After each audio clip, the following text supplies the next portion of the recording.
Part 3 of session 78. Let's talk here about the purpose of creation, evolution, cosmology. Let's begin.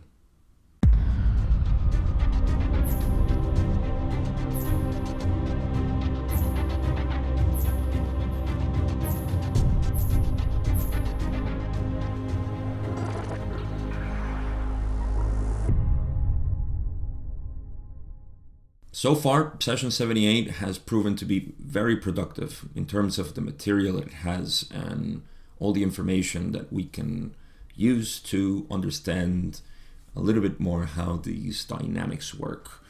So we discuss a lot of archetypical mind, especially matrix and potentiator. I think we left the conversation up to that point in question 20. So I ended there because the next question, although it's related, it veers the conversation in a different way. So there's not much to remember or to recap, and it seems like I will definitely do this in 4 parts. So let's get into the next 10 questions or so. Let's see how far we can get, and then leave the last one for whatever's left. So again, I don't think there's much to recap, so let's go straight into the first question that I have from Don in this new video. And that is question 21, where Don says, you stated previously that the choice that is made in this density, third density, is the axis upon which the creation turns. Could you expand on your reason for making that statement? Ross simply says, this is a statement of the nature of creation as we speak to you. Don is going to ask further and says, I did not understand that. Could you say that in a different way? Ross says, as you have noted, the creation of which your logos is a part is a protean entity which grows and learns upon a macrocosmic scale. The logos is not a part of time. All that is learned from experience is an octave. In an octave is, therefore, the harvest of that logos and is further the nature of that logos. The original logos experience was viewed in space-time small. Its experience now more. Therefore we say, as we now speak to you at this space-time, the nature of creation is as we have described. This does not deny the process by which this nature has been achieved, but merely ratifies the product. So this is pretty dense, I have to say. How do we untangle this?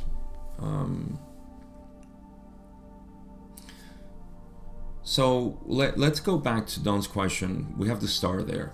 Don said he wanted to know why the choice was the axis upon which the creation turns, right? Why is it so important? And Ra's answer is very deep, and yet it doesn't mention really the reason why the choice is that important. But we can surmise a couple of things, right? So let's do that.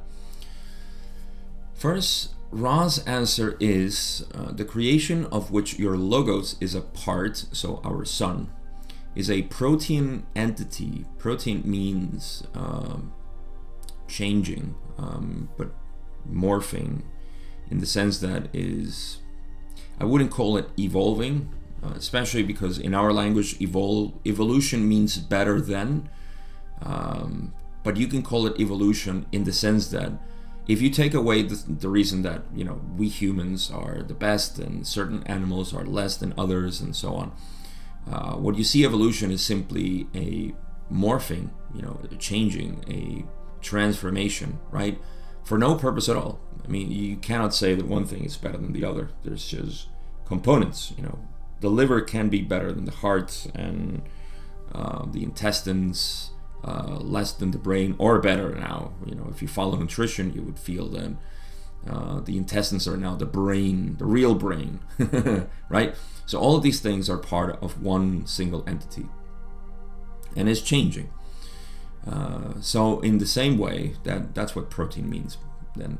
So it's an entity, it's a protein entity, changing, ever changing, which grows and learns upon a macrocosmic scale. And that's a big thing right there, because we in our human minds tend to believe that we are encapsulated. Our minds are capsules, and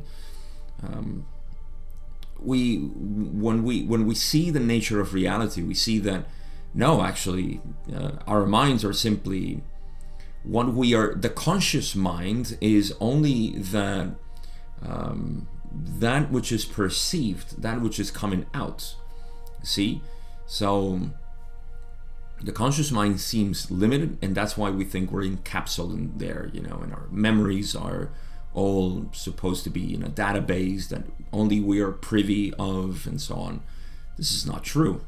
Everything that we have is really the universe. What we think is the universe thoughts. We don't think our thoughts. That's why we can't find where did the thought comes from. You ever ask that question to yourself? Where do my thoughts come from? Where do my speech come from? You see, all of these things, when you really go down to it, you cannot say, that it's coming from a specific place. You cannot point at it. I mean, you can say it's you, but that's it. So, all our thoughts, everything is coming out of the universe. So, why am I saying this? Because Ra says that this entity grows and learns upon a macrocosmic scale. This macrocosmic scale is, to me, obviously the universe, which is evolving, and everything that is happening. And you can see this as a sort of, I don't want to use the analogy of the iceberg, but do I have anything else? The ocean, maybe. So the surface of the ocean, which is us, little waves and ripples in the water. We think like, oh, I'm unique, but all of this is really the moving of the ocean. The ripples owe its existence to the movement of the ocean. So in the same way, the movement of the whole universe, the mind, let's equate here universe with mind, moving, right? It's an activity. The universe is an activity. So all its activity, it's influencing in different layers. You can call them densities if you want, all the way up to the top of the surface. The surface is us, humans. You can see that we are, what's the purpose of consciousness is to be aware of itself, right?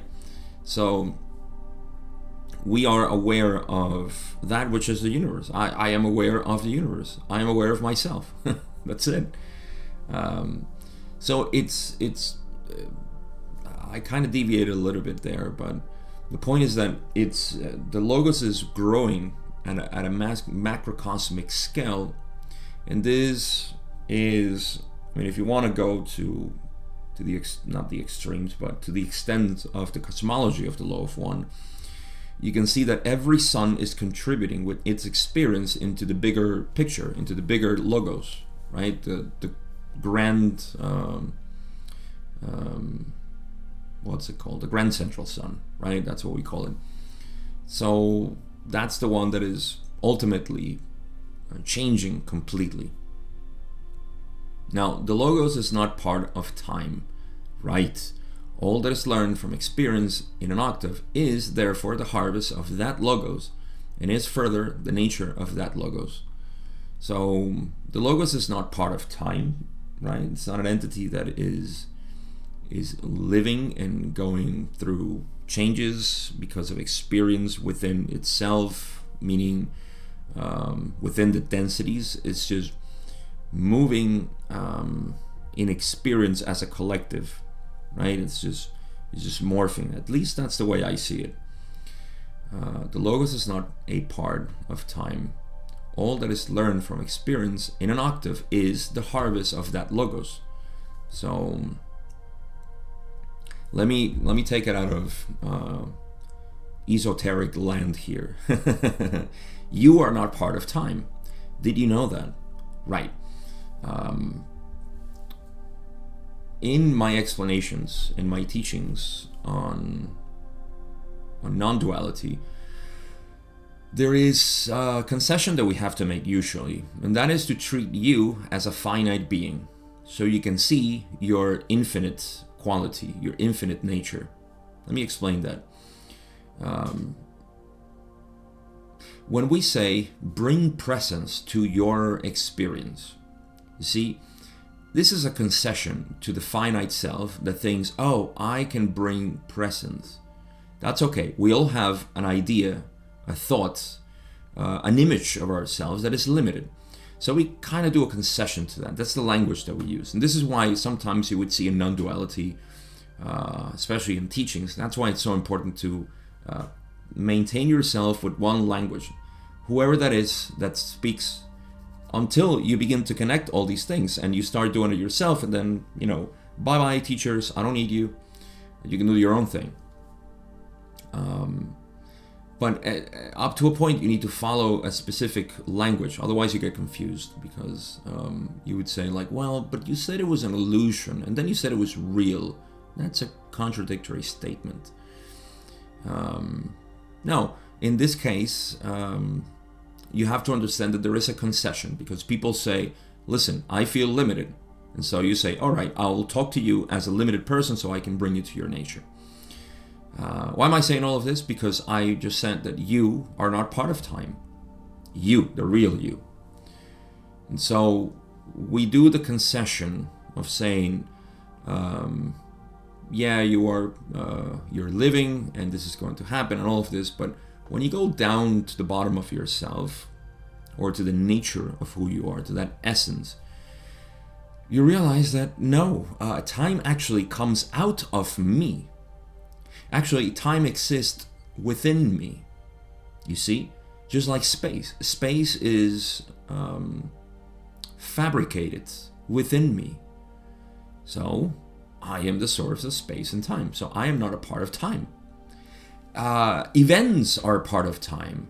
Experiences are part of time. Perceptions and so on. All those things are part of time. They're part of the blueprint for you to experience yourself. But you yourself are not part of time. Now, in the same way, you see, if you take logos and you put yourself there, then you see that what Ra is saying is you are not a part of time. All that is learned from experience in an octave, which is in your life, therefore, is the harvest of yourself and is further the nature of yourself. Now, why did I substitute logos for you? Because you are a logos too. So if I am right, or if Ra is right, then I should be able to substitute you as logos in the whole raw material. And you see, it makes sense. But again, we are confused with our image, with what we are projecting as ourselves, and that is limited. That is the concession that we do with people, and what I was talking about. So, Ra continues and says the original logos experience, the experience of the original logos, was viewed in space-time small. That's why the choice comes here to play. Why? Because the original logos experience was without a veil, so no choice. Everything was plain in its view. Viewed in space-time, small. Okay, so not enough. It's experienced now, after the veil, more. I love how Ra speaks. The original logos experience was viewed in space-time, small. It's experienced now, more. You gotta love him. Therefore, we say, as we now speak to you at this space-time, the nature of creation is as we have described. Right, so the nature of creation right now after the veil is, as they have described, is rich.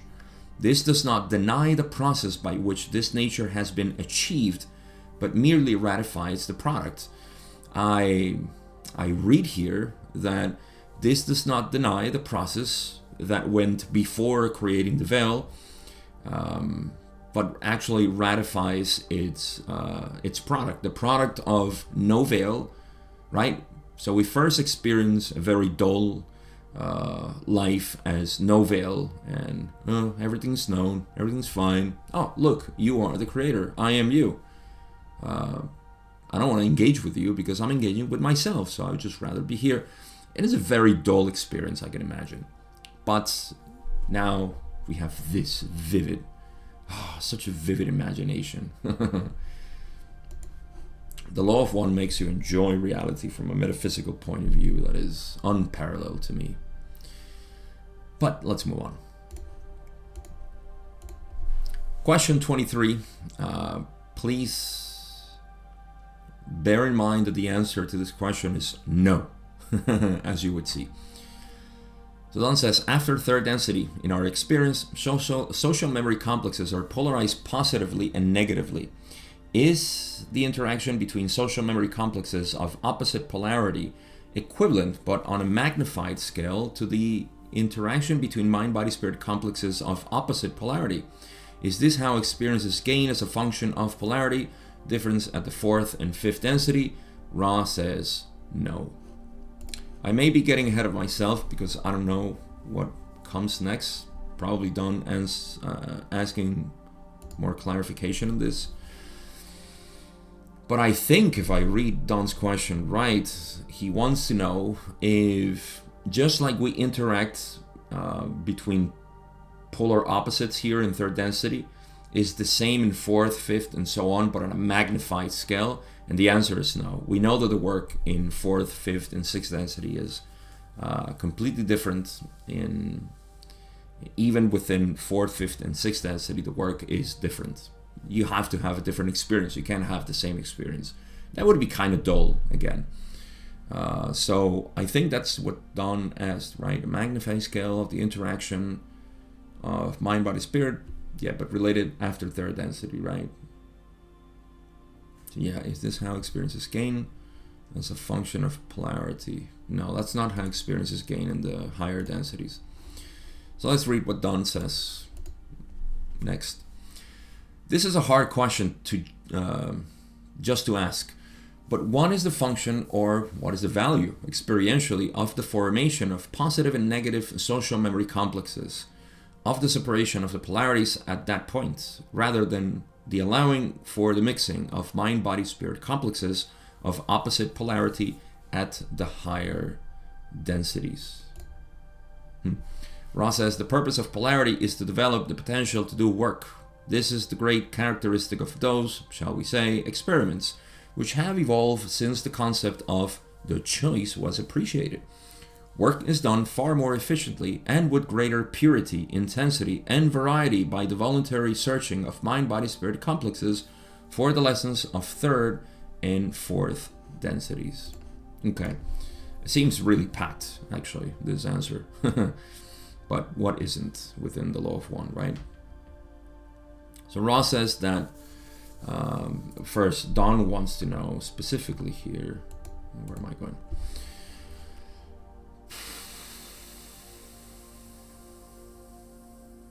So he wants to know the function, or what is the value experientially, right, in experience, to form positive and negative social memory complexes. All right, so we form social memory complexes of positive and negative. What is the value of experientially of this separation of polarities at that point, rather than allowing for the mixing of mind, body, spirit complexes of opposite polarities? I mean, this happens already at sixth density. So Don is talking about sixth density. This happens at sixth density. At some point, all needs to be reunited. But Ra explains that the purpose of polarity, right, third density, is to develop the potential to do work. So that's the choice, right? Just to put into context, because maybe I've just been flying through all of this.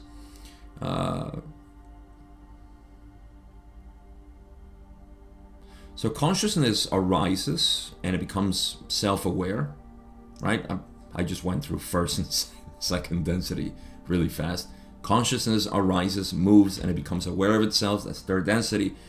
And so in the conditions that we are right now, the veil condition, we perceive ourselves as separate, completely separate.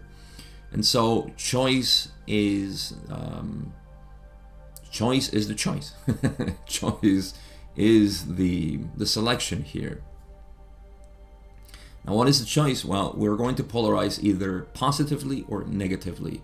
So we either recognize the rules of the game and say, I see, we're all one self, and everything here is just deceiving me.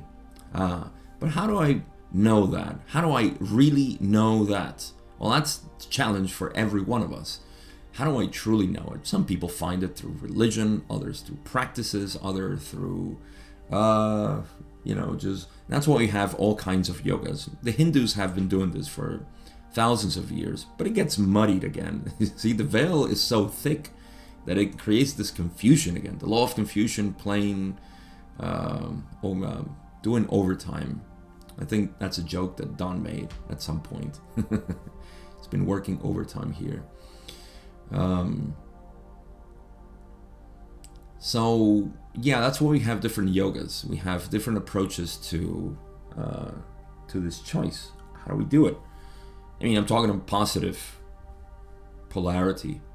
And then there is the negative polarity, which sees itself as completely separate and potentiates that which is not. That's what Ra says. So that is the choice. Now, what is the purpose of the choice? To create, what did Ra say? Potential to do work, right? So this potential is going to be developed in the higher densities, right? You do work as an entity of unity, or you do work as an entity of separation. Period. That's it. So simple. This is the great characteristic of those experiments which have evolved since the concept of the choice was appreciated. So the experience has developed to be this working consciousness through polarity in the higher densities. Work is done far more efficiently and with greater purity, intensity, and variety by the voluntary searching of mind-body-spirit complexes for the lessons of third and fourth densities.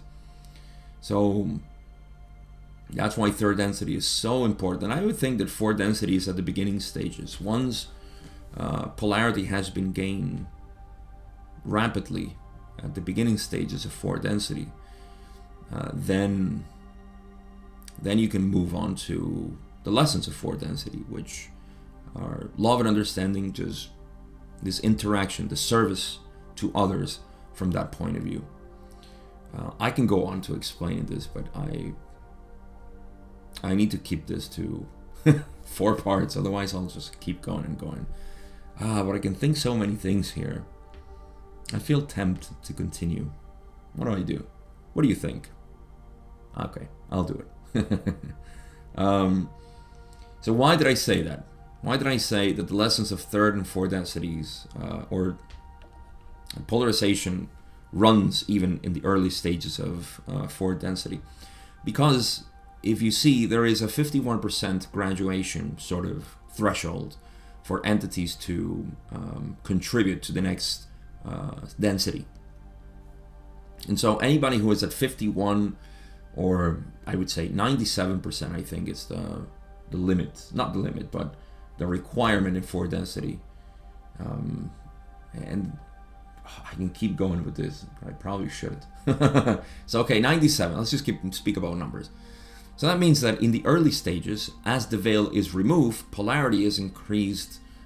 Thanks to the choice, polarity is increased dramatically in the initial stages. I don't know how fast that happens in our time measurements, but it does happen. This is something that Ra has explained in the past, and I've talked about this.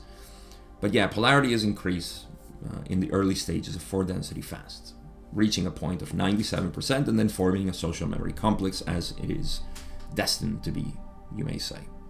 So that's why I said that. Anyhow, let's go on. Did I read that part already? The action of fifth density. You, however, viewed. Okay, no, I haven't. Let's read this. Maybe I read it. Let's reread it again. What the heck? The action of fifth density is, viewed in space-time, the same with or without polarity. However, viewed in time-space, the experiences of wisdom are greatly enlarged and deepened, due again to the voluntary nature of polarized mind-body-spirit action. I just noticed that I haven't read this. All right, so the action of fifth density is viewed in space-time the same with or without polarity. It's an interesting thing. However, viewed in time-space, the experiences of wisdom are greatly enlarged and deepened due to the voluntary nature of polarized mind-body-spirit action. Okay, I need to think about this one.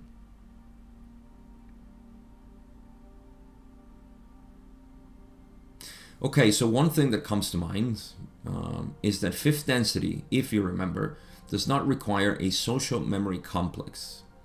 This means that we have, or entities have, freedom of choice to develop wisdom individually and also within the social memory complex. Fifth density is one of synthesizing the experience of love and understanding, right, in a more cohesive way, the way I see it. So the action of fifth density is the same with or without polarity, right? I suppose the polarity here, yeah, I'm not sure. I don't know if I can say much about this without speculating too much. However, viewed in time-space, the experiences of wisdom are greatly enlarged and deepened due to the voluntary nature of polarized mind-body-spirit action.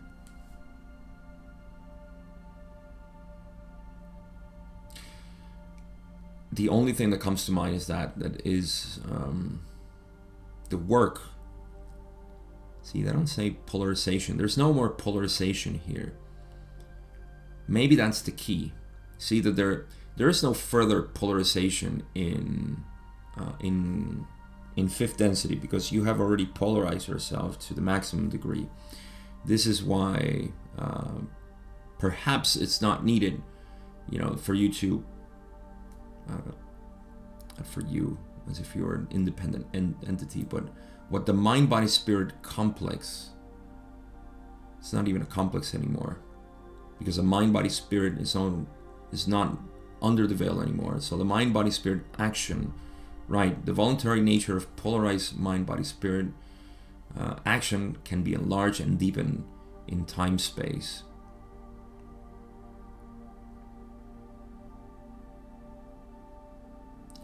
Yeah, I can try to speculate a couple of things, but I don't want to confuse more things. So, hey, how about we leave this for homework? Let's do that. Let's move on to question 25. Don says, then you are saying as a result of the polarization in consciousness that has occurred later in the galactic evolution, that the experiences are much more, shall I say, profound or deeper along the two paths. Are these experiences independent of the other path, or must there be action across the potentiated difference between the positive and negative polarity? Independent, right? Or is it possible to have this experience simply because of the single polarity? This is difficult to ask.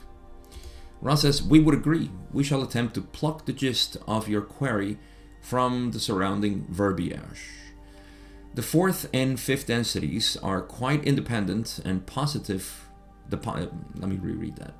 The fourth and fifth densities are quite independent, the positive polarity functioning with no need of negative and vice versa. It is to be noted that in attempting to sway third density mind-body-spirit complexes in choosing polarity, there evolves a good bit of interaction between the two polarities. Good point. So I hope they talk about fifth density so we can get a little bit more clarity on the last answer, which I feel that I didn't do honor to what Ra explained there. But all right, let's see what Ra has for us here. I think Don is still he's trying to know how there is this interaction between negative and positive in other densities, and it seems like it's not needed. It also seems like the interaction is definitely in fourth density. I'll get to that, but the interaction keeps going into third density. So there's a lot of focus in third density. There's very little interaction between fourth and fifth density between polarities. But that's Don's questions, right? Galactic experience, deeper, two path, right? Yes, two path, this experience dependent. Or must there be action across between positive? Or is it possible to have this experience simply because of the single polarity? Yeah, it's Don's question is very he's asking a lot of questions, but Ra got the gist of it, I think, or at least goes into the interaction of these two, right? So that's why they say the fourth and fifth densities are quite independent, because the positive polarity doesn't need the negative, and the negative doesn't need the positive, right? How do they continue to do work? Well, in fourth density, this is what I wanted to expand on. And that's what Ra says. First, let me explain myself. See, fourth density positive, what it attempts to do is to bring the those who need service, right? Those who need service in third density, who are doing a call for this help, then they serve them with their love and light, right? That's what they provide. And the negative ones do the same, only that their love and light is to service to self. But they do basically the same thing. In other words, both of them are trying to help the third density other selves, right? One is trying to help, the other one is trying to manipulate. That's the game. I would like to see the fourth and fifth densities, okay, they're quite independent. Now, Ra says, this is why they say, it is to be noted that in attempting to sway third density mind-body-spirit complexes in choosing polarity, there evolves a good bit of interaction between the two polarities. So it's not like fourth density positive social memory complex interacts with fourth density social memory complex positive and negatives, right? In fact, Ra has spoken about this, saying that whenever they interact, they both lose polarity.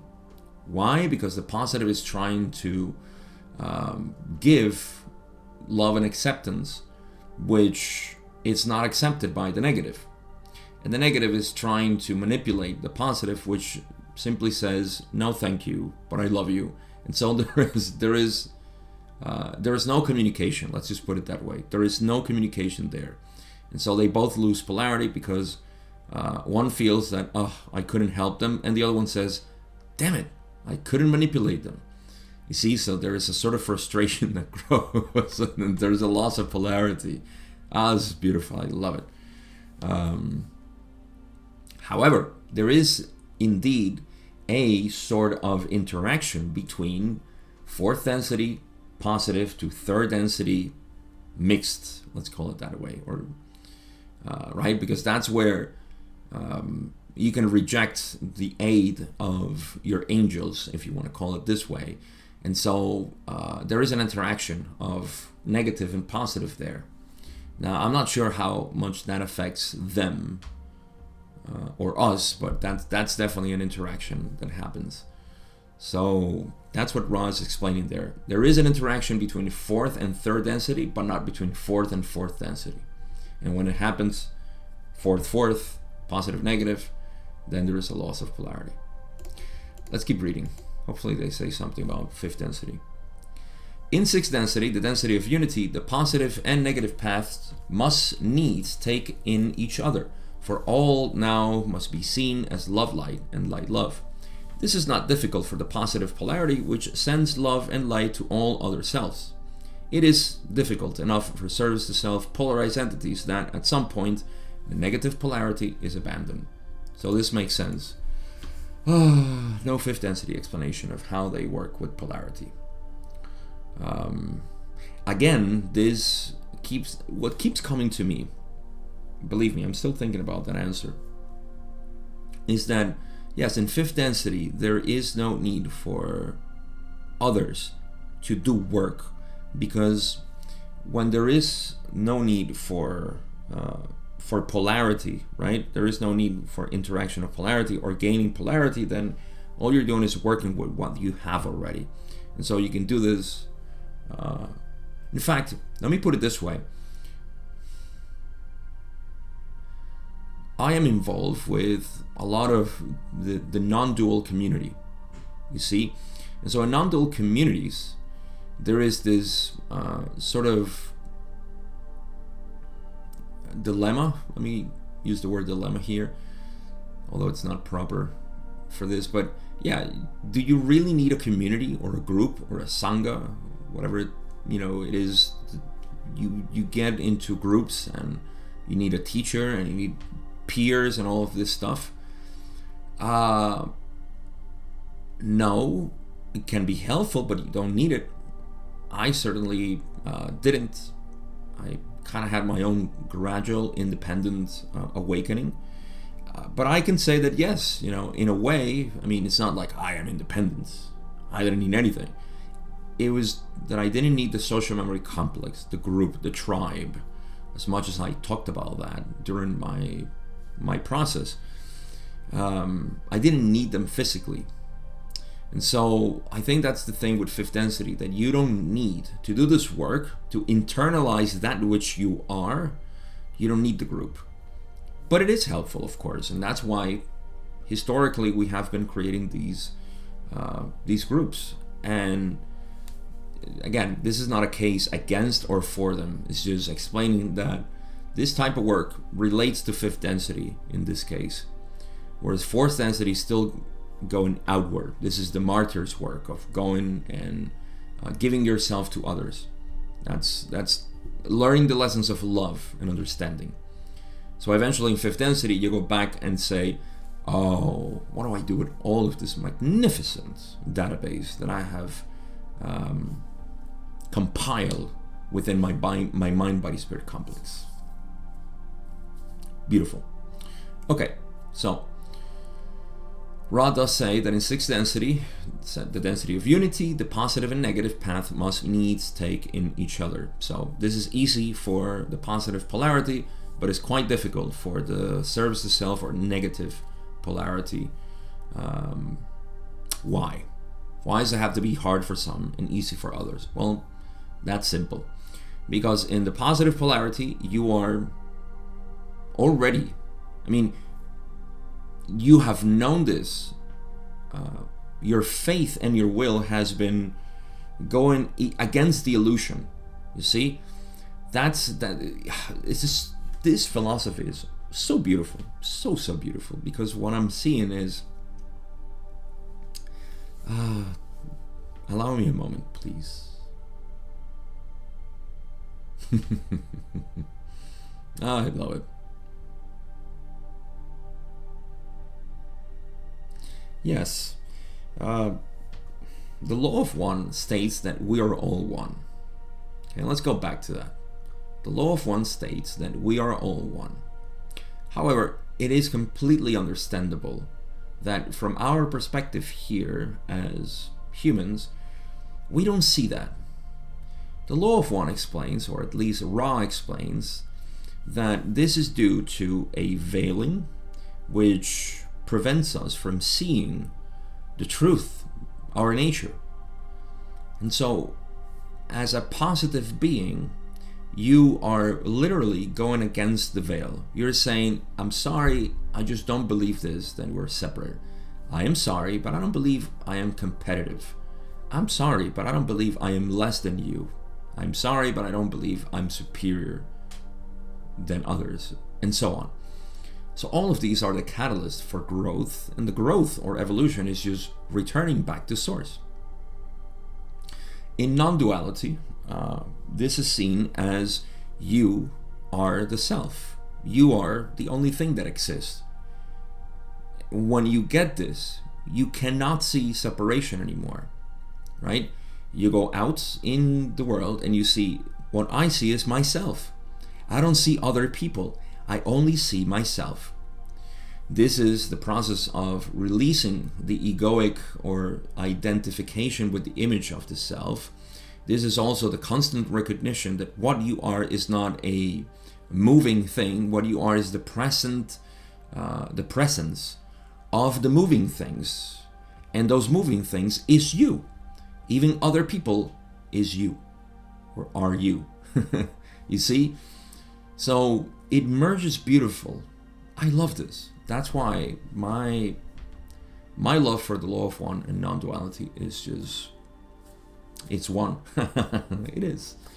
So yes, that is the path. That's why it's easy, because okay, so bringing it back to cosmology within the law of one, as we go in through the densities, more and more of this illusion. Now, it's not just the veil in third density. There is still an illusion of separation in higher densities. Why do I say this? Because you're not, you're still believing, you are social memory complex. You are, one of the, what are they called? Tripulants? Is that a word in English? Whatever. Never mind. One of the crew members. There we go. Crew. One of the crew members of a galactic fleet. You're maybe one of the Council of the Nine, or whatever it is. As long as you have an identity, you're still within the illusion of separation. That doesn't mean that you are living like in third density. In third density, the illusion deepens. That's why if you don't believe what I'm saying, that this is all an illusion anyways, remember when Ra says, in your illusion, you see, they know that there are different illusions. In our illusion, the veil is, it's not the veil. Well, the veil is the veil in our illusion. The illusion is very real.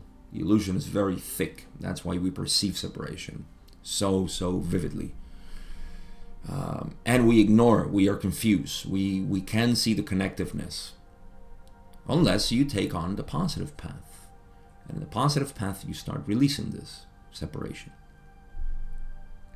Okay, so that's why it's so easy for the positive path and so difficult for the negative. Now, why? Because the negative in third density said, I am this being, this beautiful being, pure, perfect. It does see himself as the creator, but it doesn't release itself as everything. And so it grows in the densities, potentiating that image of itself. So in sixth density, it's very hard to let go. That's why, please let go here in third density. Let go of control. Okay, so the negative polarity is abandoned in sixth density. Man, I can go on with this. It is all right. Let's move on. Question 26, kind of long one here. Don says, the choice of polarity being the unique circumstance, shall I say, for the archetypical basis for the evolution of consciousness in our particular experience indicates to me that we have arrived, through a long process of the Creator knowing itself, we have arrived at a position of present or maximum efficiency for the design of a process of experience. I wouldn't say that.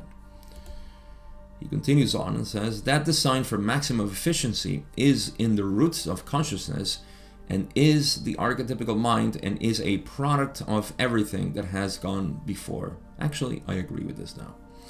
There are unquestionably relatively pure archetypical concepts for the 7 concepts of mind, body, and spirit. I feel that the language that we have for these is somewhat inadequate. However, we will continue to attempt to understand, and that is a poor word also. Understanding is not of this density. The foundation for this, and I am hoping that I have laid the foundation with some degree of accuracy in attempting to set a background for the development of the archetypes of our logos. Have I left out anything or made any errors, or could you make any comments on my attempt to lay a background for the construction that our logos use for the archetypes? And Ra says, your queries are thoughtful. I'm sorry, I see humor in Ra sometimes. I do. Yeah, sometimes I have to confess, sometimes I feel that people may be offended if I answer in this way. But I sometimes do, and I feel that it is necessary for us to sometimes give an answer like this to such long explanations. I mean, I'm not picking on anybody here, but I'm just highlighting that we sometimes speak our minds before asking a real question, you know, and that's why it's important to synthesize the question. And I get people sending me, they're not really questions, they're just statements about reality, and I have very little to say, you know. I remember somebody on Instagram sent me paragraphs. For the time being, I still read everything that people send me. Sometimes I just don't have an answer, and I hope silence it's enough. But yeah, you know, sometimes there are very thoughtful questions and only, you know, 2 lines, and it's very well synthesized. And sometimes it's just 10, I'm not kidding, 10 paragraphs or longer, telling me about their experience and what they think, and then asking me, you know, do you have any opinions on this? I just say no, you know, that's you. I have no opinions. I mean, I can't start a conversation out of that. So you see, that's why I think Ra's answer is funny here, when they just say, because Don went on really long here talking about the background of his reasoning about how everything has evolved, and now there is a maximum efficient of experience based on the archetype.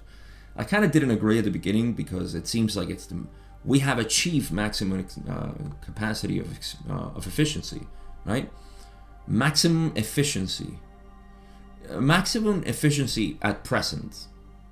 That's what I disagreed at the beginning, right? When he said, we have arrived at a position of present or maximum efficiency. See, but I do agree that at present we are at maximum efficiency. How do we say that we're at maximum efficiency? Only by looking at the past. You see, we cannot say, oh, we have been declining. No, this is the maximum efficiency based on our past. So if we destroy ourselves, right, in the context of the apocalyptic nuclear catastrophe and so on, the fallout phenomenon, could we say that we have regressed? No, we are at present in that fallout event at maximum efficiency of our past. You see, this is the result of it. Hooray! No, if we look back and we say, oh, but we should have been this and that, then we're failing. You know, we're failing. We're not living in the present. The present it's what is, you know, and hooray for that. Let's celebrate it. But if we do go back, that's the thing. And I think that's what's implied here, subtly, in Dunn's assessment here. When he says, I feel that the language... Oh, I'm sorry. That's not the one I was looking for. We have arrived at a position of present or maximum efficiency for the design of a process of experience. No, it is true that we are at maximum efficiency always in the present. That is true. So maximum efficiency prior to the veil was that. Great. Then we had an idea. Oh, creative. So we did that. Likewise, in the event of a fallout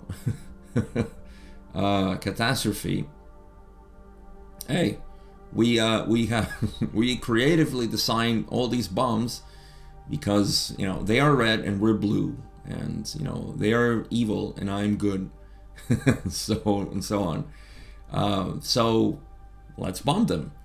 Let's see what happens. We forget that this is not serious. People sometimes have issues with this. This is not a serious reality. Only when seen from the separate self. Oh my God, nuclear bombs. Yeah, nuclear bombs. I mean, I agree with that. Yes, once we see our true nature, we say like, okay, this is nonsense. Let's not do this. Please, let's not do this. Let's just have fun, dance, and, you know, eat and have sex and what humans do. Let's just do that. and learn from that, not from fighting with sticks and bombs and so on. So that's yeah. But we cannot be so full of ourselves and say, oh, we should be dancing, laughing. No, if we want to fight, let them fight. Let people do what they want to do. Can I get away with one more example? When you see people fighting, would you want to get in the middle and say, no, love each other, hug, no punches? You're going to get punched in your face or somewhere else. Might not be nice, or even worse. They might be even, ally themselves against you. Why did you get in the way? Just let them be. I remember being involved in a group. Two people were fighting. And actually, no, they were about to fight. And my friend, who was a retired NYPD, we're all co-workers, we're working together. And this, my friend, the ex policeman, tells me, like, let him fight. Let him fight. Let them get it out of their system. Let them do that. If you intervene and you say no, all flowers and love and all this stuff, they'll still resent each other. So just let them fight. Let them get at it. Vent them out. So don't get involved. By the way, my friends, Jim Lowe, love Jim Lowe, by the way. Such a wise man. Very wise. I don't know what he was doing being a police. For 20 years. I think he retired before it was 25. Old school cop from the 80s. Love that man. Anyhow, let's move on. We have a very quick... so much philosophy out of this question and answer. But I'll skip it. I'll just read it. Question 27. Don says, are they accurate or have I made mistakes? Talking about his long explanation. Ra says, there are no mistakes. So Don says, let me put it this way. Have I made missteps in my analysis of what has led to the construction of the archetypes that we experience? I don't think Ra is interested in this conversation. So Ra says, we may share with you the observation that judgment is not part of interaction between mind, body, spirit complexes. We have attempted to answer each query as fully as your language and the extent of your previous information allow. May we suggest that if, in perusing this present material, you have further queries refining any concept, these queries may be asked, and again, we shall attempt adequate rejoinders. So this is a very polite way of saying, chill out, man. You have made your observations. You're cool with them. If you want to expand of them, let's talk about them. See, that is Ra translated into modern language. Hope that sounds fine. But that's what they said. We have attempted to answer each query as fully as your language and the extent of your previous information allow. Yeah, so relax. We have been talking about this in a very productive way. Let's continue that way. And yes, there are no mistakes. So can I push one more lesson here, because I think it's important. Don's mental tension allowed him to ask this question for us to relax our minds. Why? Because what Don is depicting here is the following. I have been conjecturing all this structure, all this image, all this blueprint of reality, and I want to make sure that I have it right. You see? Intellectualization of reality. When Ra sees this, they say, yeah, it's nice, it's beautiful, but let's not get into mechanistic views. Let's just discuss that which is, and you can see it your own way, right? That's the beauty of living. We don't have to have things right. There are no right things. There are things, and we can observe them. For example, Gabe, you just said there are no wrong things. So I can say that I am this impermanent thing, and I am going to die. And okay, that's an opinion. That's okay, but that doesn't check with reality. See, that's another thing. That's what Ra is interested here. And that is, if you want to know what I am interested in showing, teaching, explaining, because I love congruency within that which is proven. You see, true science. I came from being a scientist to be a philosopher to returning to be a scientist. But science in the sense that it can be proven. For example, there is no way you can prove to me that you are impermanent. There is no way. You can say all that you want, but that will not ever check with reality. So I can tell you that it's not that it's right or wrong, it's just that it's true or it is not. That's what we're interested in. You see, seekers of truth. That's another thing we use. I'm a seeker of truth. Well, let's go down to the bottom of the truth. What is it? Well, everything is you. But no way. That can't be. I see other things. Okay, let's check them in your experience. Are they apart from you, or are they in you? You see, so I'm interested in the truth. And the truth is not something that I bought it from a book or from a philosophy or somewhere. It's something that can be proven right now. And I love this. This is the core of philosophy, true philosophy. But we got lost in intellectualism. So when we get into constructs of reality, this happens. When we get into, I am the wanderer, so I need to find my mission. So I need to contact the Confederation. And they need to tell me if I am from 5th, 4th, or 6th density. Because you're buying into a whole story that is just deviating you from the main purpose of reality, which is just enjoying yourself. Happy. Now, if you are happy and you're indulging in all this exploration, that's a different story. But you have to be honest. Am I happy? Am I seeking with happiness, or am I seeking with scarcity? Big, honest, brutal question that you can ask yourself every single day in any of your actions, even brushing your teeth. Are you brushing your teeth because you're happy to brush your teeth? Or are you brushing your teeth because you're scared of cavities? My God, cavities. They will get me. Anyhow. So, yeah. Let's cover one more question and we're done for today. Question 29. Don says, I understand your limitations in answering that. Thank you. Could you tell me... yeah. I'm sorry. I had to laugh at that. Yes. Could you tell me how in first density, wind and fire teach earth and water? Should have left this for the next video, but let's just keep going.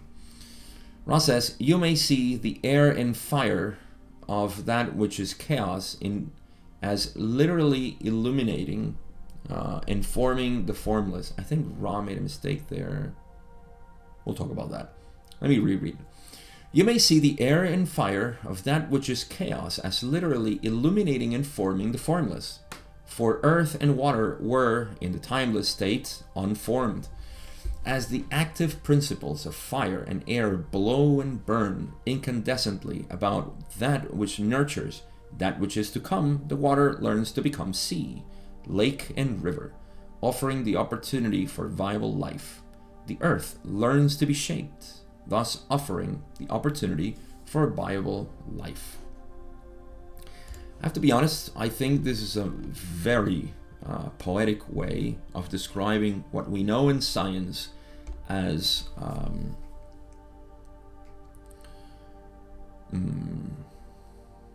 what's it called? The primordial, it's not even the primordial soup. The primordial soup was created after this. I forgot what they call it. I can't even come up with words, but yeah, that primordial state of the bombardment of the earth by meteors and all of this. When I was a kid and I read this, I thought that the planet was already formed, and then a lot of meteors and all their asteroids came crashing into the Earth, and it was all chaos, and it looked like, my God, as hell, right? But the way I see it now is just that, first density is just these elements, what we know as the elements, literally. Whatever belongs to air as light elements, that's air. Whatever belongs to earth, then that's what we call solid elements, and so on. So all of this, coalescing and creating a disk, forming, and that's what fire and air. Ra initially said air and water. That's why I had the asterisk, and it was corrected to fire. But just so you know, Ra said air and water. So you want to go with Ra or you want to go with correction, up to you. The correction is made because air and fire are the ones that teach water and earth, according to Ra's previous statements. So that's why it's corrected there by, I suppose it was Jim who did the correction. Of that which is chaos. Yes, you see, so there is a chaotic movement, activity first of elements, right? As literally illuminating and forming the formless. So air and fire, this movement, fire and air are movement, right? Whereas water and earth are just solidifying matter. So the movement moves the matter until the point in which it shapes the earth and shapes the oceans and rivers and so on. So that's the formation of first density. That is the evolution of first density into second density. So I started with a primordial soup. That is the beginning stages of second density, where organic molecules are dancing around in the water, suddenly compelled to move towards the light and accumulating other molecules of a similar shape, and this game of life begins, as we call it, life in second density. And so it moves on, and that's the cosmology of the Law of One. That is one of the missing links, which I recently talked with my friend who invited me to his podcast, Michael Mason. And I talked about this, the missing links of evolution, which is how the organic molecules started to move, DNA and so on, and how the primates, monkeys, right? We're monkeys. How do monkeys become self-aware? Well, those are the missing links. There is simply vibration, there is movement, it's a music that the logos plays. And at some point, that music changes its rhythm. And with the rhythm, now we dance differently. And so, molecules, instead of just floating around and just being inert, they say, look, we can move this way. The logos is, they're not even thinking, they're just following the rhythm. Gloria Stefan was right. The rhythm eventually is going to get you. Oh my God. Anybody from the 80s here? Come on. Speak your mind. I love Gloria Stefan and their music. I was always joked upon because I liked 80s music. It was very gay.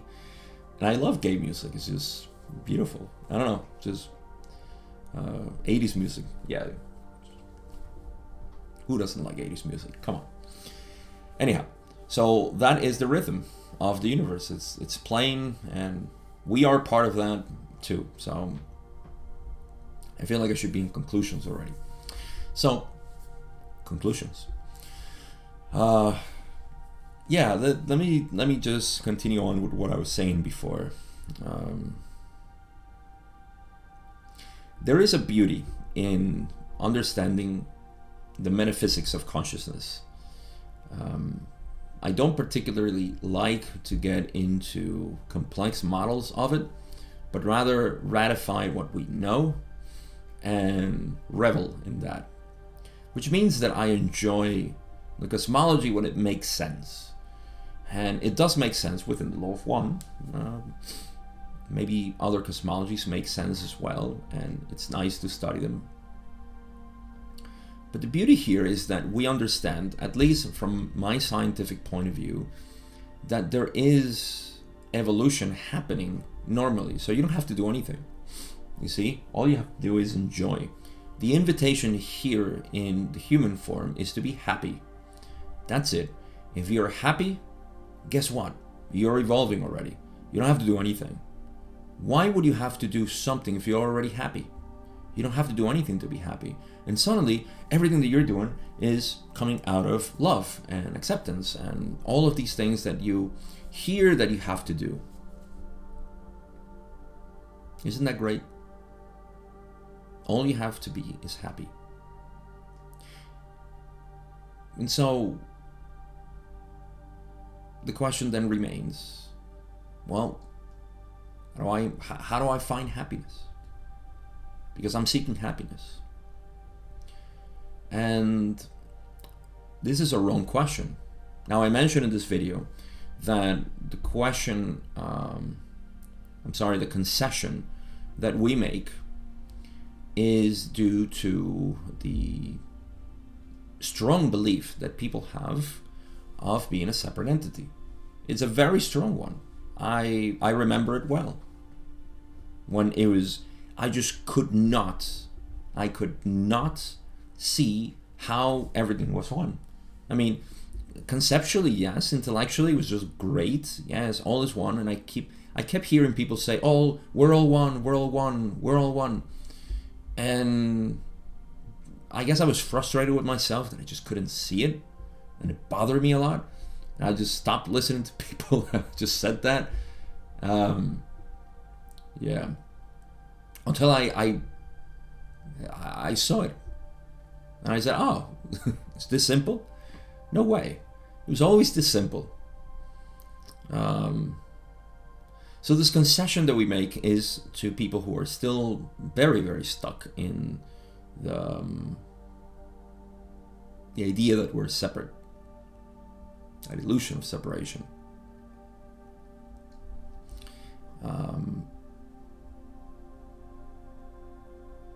So we say, you will achieve happiness.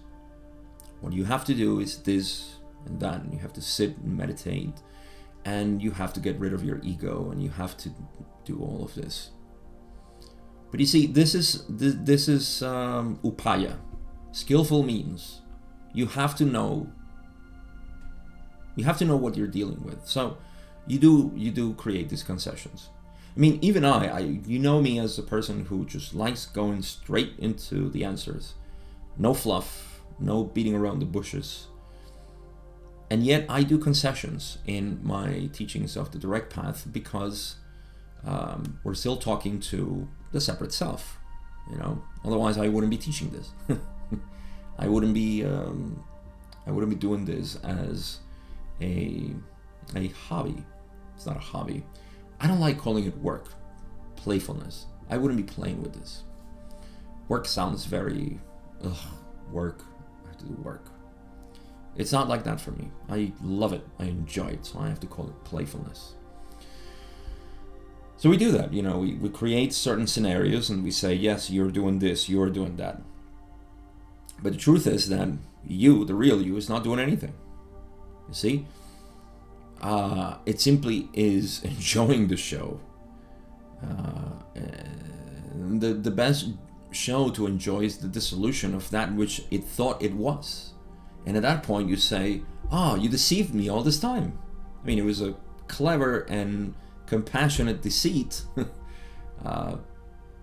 But even that is saying too much. The person should never say that, because then it would be coming from the separate self, saying, you deceived me. No, you didn't deceive me. You just deceived that which I thought I was. Thank you for that. But that's the essence of happiness. The essence of happiness is returning to yourself. Looking that the essence of unhappiness was the belief that you were this being, this thing that is still in constant seeking. And that's why I call it the end of seeking. Now, I have to clarify, because somebody ask me. Thank you, Amy, by the way, for asking that question. Does the end of seeking means that I won't do anything? No, that's why I call it the end of seeking and the beginning of exploration. Because when we're seeking, just like when you're looking for your keys at home, you're ignoring all places. You are focusing, you're narrowing your attention, and that's okay. But that seeking is not exploration. That seeking is like a narrow focus. You're looking at everything. See, I'm seeking, I'm looking for something. What you're looking for is this. Stop forcing your retina and your pupils are getting so contracted. Expand them. Let them be. See, relax, enjoy, accept the light that is coming. All right. I cannot say anything more poetic than that. So that's my conclusion for today. Evolution, all this that we indulge in, is just a structure, like Don explained here. And Ross simply said, oh, look, a bird. So beautiful. That's it. We're going to finish this session next time for sure, because I only have 9 more questions, something like that. And I don't think they're very long. So we'll see. Thank you, as usual, for hanging out with me and enjoying this third part of session 78. We'll finish next time, like I said. I promise. Take good care of yourself. Have fun. Enjoy life. Simply enjoy what is. I'll see you in the next part of session 78.